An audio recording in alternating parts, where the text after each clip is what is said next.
آخری مفہوم اس آیت کا. پھر آگے چلتے ہیں اور جنت کی اگلی وادی میں آپ کو لیے چلوں گا. سبحان اللہ. یا ایھا الذین آمنوا سے میں نے بات شروع کی تھی نا. میں نے کیا میرے خلاق کائنات نے بات کی تھی یا ایھا الذین آمنوا لا تقولوا رائنا وقولوا انظرنا واسمعوا. ایک دم ہی مخاطب چینج ہو گیا اور فرمایا وَلِلْكَافِرِينَ عَذَابٌ عَلِيمٌ, اور کافروں کے لیے عذاب علیم ہے. میں سارے پڑھے لکھے لوگوں سے جواب کرتا ہوں کہ جب مومنوں کی بات شروع ہے تو اس میں کفر کا ذکر کہاں سے آ گیا؟ جب بات ایمان والوں کی ہے تو اس میں کافروں کا ذکر کیوں آ گیا؟ تو سنو فقیر کی بات, ذکر اس لیے آ گیا اگر تم نے یہ کلمہ دوبارہ دہرایا اپنی عادت سے باز نہ آئے پھر کہا رائے نہ تو پھر کافر ہو جاؤ گے, پھر کافر ہو جاؤ گے, بات ختم. اور پھر اللہ تعالیٰ نے اپنا رخ انور ہی موڑ دیا یوں, اور جی بندہ پنجابی چاہتا ہے منہ ہی موڑ دیا. گل پہلے فرماتا میں بات بھی تمہارے لیے ساتھ اسی لیے تمہیں مناسب سمجھتا ہوں بات تمہارے لیے کرنی کہ تم میرے سرکار کے غلام ہو. اگر سرکار کی غلامی سے گئے تو میرے ساتھ تمہارا کوئی واسطہ نہیں, تم کفار میں بات مومنوں سے کروں گا. میرا مخاطب مومن ہے, میں بات مومنوں سے کروں گا.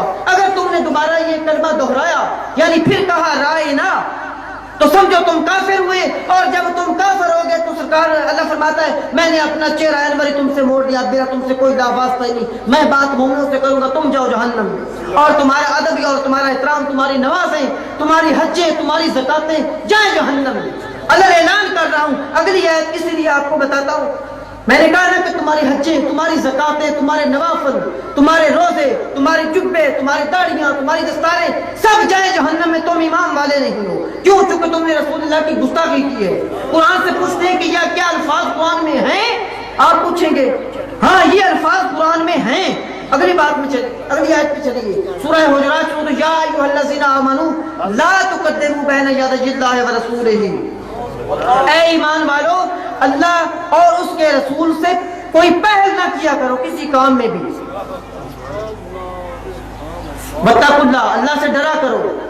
ان اللہ سمیع علیم, وہ سننے اور بے شک جاننے والا ہے. کیا فرمایا اللہ نے؟ اے مومنو اپنی بات میں رسول اللہ سے پیش قدمی نہ کیا کرو, کوئی ایسا کام نہ کیا کرو جس کو رسول اللہ نے ابھی نہ کیا ہو اور تم نے کر لیا ہو. آیت کا شان نزول کیا ہے؟ تمام شان نزول کی کتابیں اٹھا کے دیکھیں. آیت کا شان نزول یہ ہے کہ کچھ صحابہ اکرام نے قربانی کر لی اور کہا کہ قربانی کر کے تو پھر سرکار کی بارگاہ میں جائیں گے اور جا کے ان کا دیدار کریں گے. لیکن بات یہ تھی کہ ابھی سرکار نے قربانی نہیں کی تھی. ابھی جب وہ لوگ نمازیں قربانی کر کے آئے سرکار کے ساتھ نماز پڑھنے کے لیے تو سرکار نے بھی نماز بھی پڑھنی تھی قربانی کی اور قربانی بھی کرنا تھی. اسی وقت انہوں نے کہا یا رسول اللہ ہم تو اپنی قربانیاں کر آئے. جبریل یہ آیت لے کر نازل ہو گئے کہ اے مومنو رسول اللہ سے پہلے قربانی تمہاری جو گئی تھی وہ رائے گاہ, تمہاری قربانی رائے گاہ گی. اللہ اور اس کے رسول سے پہلے کوئی کام نہ کیا کرو. اور پھر میرے عزیز حیرت کی بات یہ ہے کہ اس وقت تک قربانی کا یہ حکم بھی نہیں تھا کہ رسول سے پہلے نہ کرنا, حکم بھی کوئی نہیں تھا, آزاد تھے.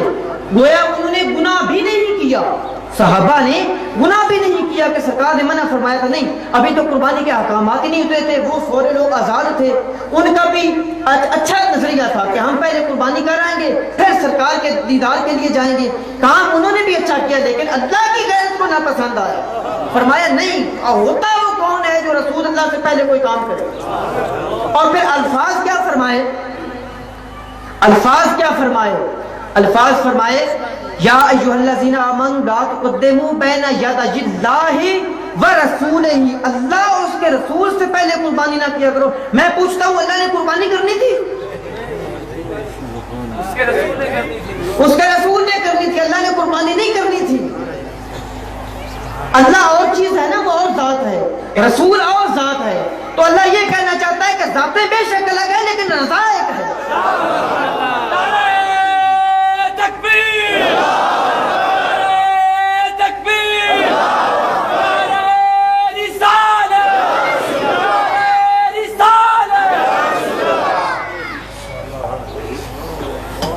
آپ کا ذوق دیکھ کر میرا جی چاہ رہا ہے کہ میں تقریر کرتا رہوں. آپ جب تھک جائیں تو مجھے بتا دیں, میں کوئی کرائے کا مولوی نہیں ہوں, میں ختم کر دوں. اللہ نے قربانی نہیں کرنی تھی، اس کے رسول نے قربانی کرنی تھی۔ اللہ اور ذات ہے، رسول اور ذات ہے، وہ خالق ہے، یہ اس کی مخلوق ہے، وہ معبود ہے، یہ اس کے عابد ہیں، وہ سجدے کے لائق ہے، یہ سجدہ کرنے والے ہیں، وہ مسجود ہے، یہ ساجد ہیں۔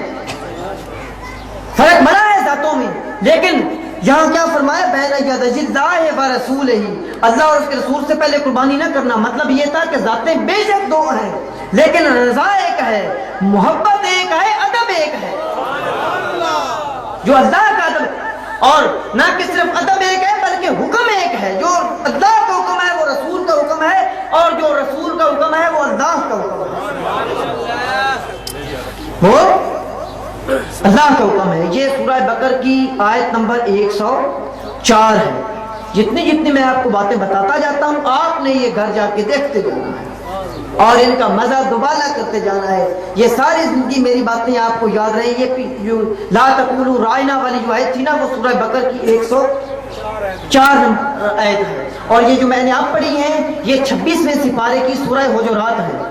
اب اسی کی اگلی آیت، آپ جو میں نے کہا تھا کہ تمہاری حجیں تمہاری زکاتیں جائیں جہنم میں، اب اس آیت پہ آتے ہیں۔ یا ایھا الذین آمنوا لا ترفعوا اصواتکم فوق صوت النبی۔ اے مومنو، اللہ کے رسول سے اپنی آواز بھی اونچی مت کیا کرو، فوق صوت النبی ولا تجہروا۔ الفاظ بڑے غور طلب ہیں، بے شک آپ پڑھے لکھے ہیں یا تھوڑے پڑھے لکھے ہیں یا زیادہ پڑھے لکھے، میرے لیے آپ سب بڑے محترم ہیں۔ اگر بات کی سمجھ نہ آئے تو میں دوبارہ اسی لیے کر رہا ہوں۔ ایک تو میرے سرکار کی سنت ہے، ایک اگر آپ کو بات ایک بار نہیں بھی سمجھ آئی تو کم از کم دوسری بار تو سمجھ جائیں گے، اگر دوسری بات نہیں سمجھیں گے تو تیسری بار تو سمجھ جائیں گے۔ میں نے پہلے کہا کہ میں کوئی تقریر کر کے تو کہیں اور جا کے تو محفل پڑھنی کوئی نہیں، آپ کی محبت کی خاطر آیا ہوں، سرکار کے دین کے ڈنکے بجانے کے لیے آیا ہوں، اور جب تک دم میں دم ہے یہی کام کرنا ہے، یہ میرا مشن ہے۔ بلا اگلی ہے لا تجہروا لہ بالقول کجہر بعضکم لبعض، اور اس طرح بھی رسول کے ساتھ اونچی آواز میں بات نہ کیا کرو جس طرح تم ایک دوسرے کو بلاتے ہو۔ یعنی بات یہ کہ جب سرکار کی آواز کی ایک دوسرے کے ساتھ مماثلت نہیں ہو سکتی تو سرکار کی ذات کے ساتھ کس طرح مماثلت ہو سکتی ہے؟ یہ 34 کا کانا مولوی کہتا ہے کہ میں رسول جیسا ہوں، اللہ فرماتا ہے تمہارا بولنا بھی رسول جیسا بولنا نہیں ہے۔ اگر تمہاری آواز بھی اونچی ہوئی تو تمہارے سارے اعمال کو ملیا میٹ کر دوں گا۔ آئیے اس آیت پہ چلتے ہیں، وَلَا تَجْهَرُوا لَهُ بِالْقَوْلِ كَجَهْرِ بَعْضِكُمْ لِبَعْضٍ أَن تَحْبَطَ أَعْمَالُكُمْ وَأَنْتُمْ لَا تَشْعُرُونَ۔ تمہارے سارے اعمال ملیا میٹ کر دوں گا اور تمہیں خبر تک نہ ہوگی۔ میں پوچھتا ہوں کہ غلطی ایک ہو تو سزا ایک ہونی چاہیے نا؟ او میاں، غلطی ایک ہو تو سزا ایک ہونی چاہیے نا؟ اللہ فرمائے نہیں، غلطی اگر یہ رسول کے ساتھ ہوئی نا تو پھر اگلی پچھلی ساری سزائیں نہیں، وہ سارے اعمال تمہارے غارت گئے، جہنم میں گئے۔ تمہاری نمازیں بھی، تمہارے روزے بھی، تمہاری حجیں بھی، تمہاری زکاتیں بھی، تمہاری داڑیاں بھی، تمہارے جبے دستارے سب جہنم میں۔ انتا بتا مالکم انتم لا تشعرون۔ اور دوسری سزا کیا دی کہ آدمی جب غلطی کرتا ہے اور شرمندہ ہو جائے تو معافی کا طلبگار ہوتا ہے کہ نہیں ہوتا؟ چاہتا ہے نا کہ معافی مانگ لوں، اللہ سے بھی میں معافی مانگ لوں، اللہ مجھ پہ راضی ہو جائے۔ لیکن اللہ تعالیٰ نے یہ بھی صاف فرما دیا کہ میں تمہارے اعمال اس طرح غارت کروں گا، تمہیں سزا اس طرح دوں گا کہ تمہیں پتہ ہی نہیں چلے گا کہ کیا غلطی ہو گئی ہے۔ استغفر اللہ۔ یعنی تم اپنے میں اسی طرح بڑے جبے و دستار والے مولانا صاحب بنے پھرو گے، بہت بڑے پیر صاحب بنے پھرو گے، لیکن تمہیں پتہ ہی نہیں ہوگا، تمہارے اعمال سارے ضائع ہو چکے ہو۔ وجہ کیا؟ کہ وہی لا تجہروا لہ بالقول کجہر بعضکم لبعض، میرے محبوب سے اس طرح بات نہ کرنا جس طرح تم ایک دوسرے کے ساتھ بات کرتے ہو۔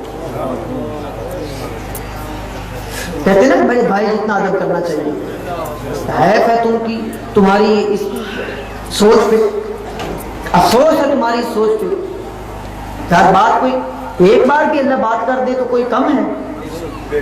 مومنوں پہ تو ضروری ہوگی نا، فرض ہوگی ایک بار بھی بات کر دے۔ کتنی بار اللہ نے یہ بات کی ہے، میں نے کہاں سے شروع کی، کتنی آیتیں گزر چکی ہیں، ابھی بات مضمون وہی شروع ہے، 4-5 آیات گزر گئی، ابھی مفہوم وہی شروع ہے۔ لا تجہروا لہ بالقول کجہر بعضکم لبعض، یعنی جو نبی بول چال میں لوگوں کے برابر نہیں ہے وہ ذات کے لحاظ سے برابر کیسے ہوگا؟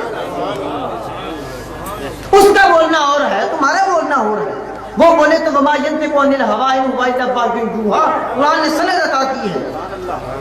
تم بولو تو تمہارا بکواس میں بھی شامل ہو جاتا ہے، میں بولوں تو کوئی میرا مخالف ہے کہ پیر صاحب بکواس کر رہے تھے، لیکن رسول کے ساتھ اگر کوئی یہ بھی کہے کہ رسول اللہ نے یہ بات ہی یعنی نعوذ باللہ ناجائز کر دی تو وہ بھی ایمان سے خارج، وہ بھی ایمان سے خارج۔ اتنی ساری بات نہیں، یعنی اللہ کو عزت کو یہ بھی گوارا نہیں کہ کوئی میں رکو رائے نہ تو پھر وہ کہے رائے نہ، فرمایا رائے نہ کہنا، یہ نہ کہنا کہ یا رسول اللہ ہمارا خیال کیجیے چونکہ یہ یہودی کہتے ہیں، تم کہنا ہے ہمارے حال پہ نظر شفقت کیجیے یا رسول اللہ۔